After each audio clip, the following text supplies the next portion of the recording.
These are men on a mission, the mission a first of its kind. Usually it's women who group up for a cause of this nature, but this time it is men joining the bandwagon to sensitize men against gender-based violence in the 16 days of activism against gender violence. Their mission took them to the Coast Province, an area where culture and tradition is sometimes used as an excuse to treat women as lesser beings or second-class citizens. To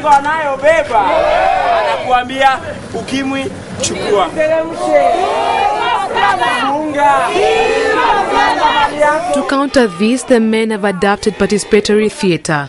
They try to engage their audience using plays and dramas on themes around gender-based violence that gives the community an opportunity to reflect and even debate on the issues.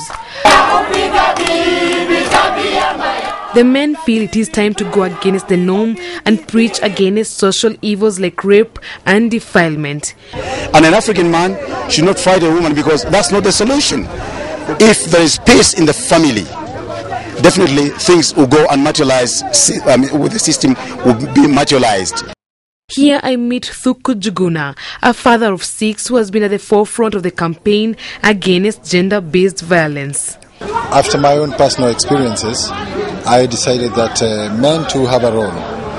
This was after certain events that happened around me. I could see the suffering happening, especially to little girls. But if men were empowered, they would realize that they have a role in fighting for gender equality. Actually, men are part of the half of the gender equation. So if you don't involve men, it's like bringing one party of conflict to the table. It is for this reason that he decided to become a male activist.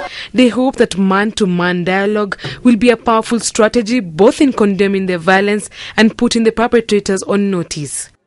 So if you ask me, I would say that the measure of a man's strength is the good that he does to the society. Hence, real men. If you're a real man out there, let's see how you use that strength. The anti-gender violence crusade took them from Voi to Wundanyi to Machakos, and on the streets they spread the word. It did emerge that the men's group had made an impact on the lives of the local communities. More importantly, on men who have quietly watched the campaign against gender violence from the sidelines. Imeharibika, watoto wanabakwa, ulimwengu siku hizi imeharibika, hata sijui Mungu atatuweka wapi.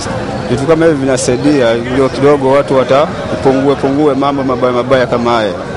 Kama mwanaume amefanya makosa ama amechapa mwanamke na amepelekwa kwa serikali, huyo mwanaume tunamuona tena huko anatembea. Na sisi wanaume tukiona anatembea, hata nikichapa bibi yangu, si ninajua sitapelekwa mahali. So they should be very serious about what they are saying. Kama ni kitu wanapitisha, hiyo wanasema iende kabisa. Na mtu akienda huko tuone kama ni maisha, amfungo maisha. By the time the men's group left each destination, there was hope that they had changed perception of men there, and that change will reflect on the quality of lives of women in those communities. Jane Goiri for Eyewitness News.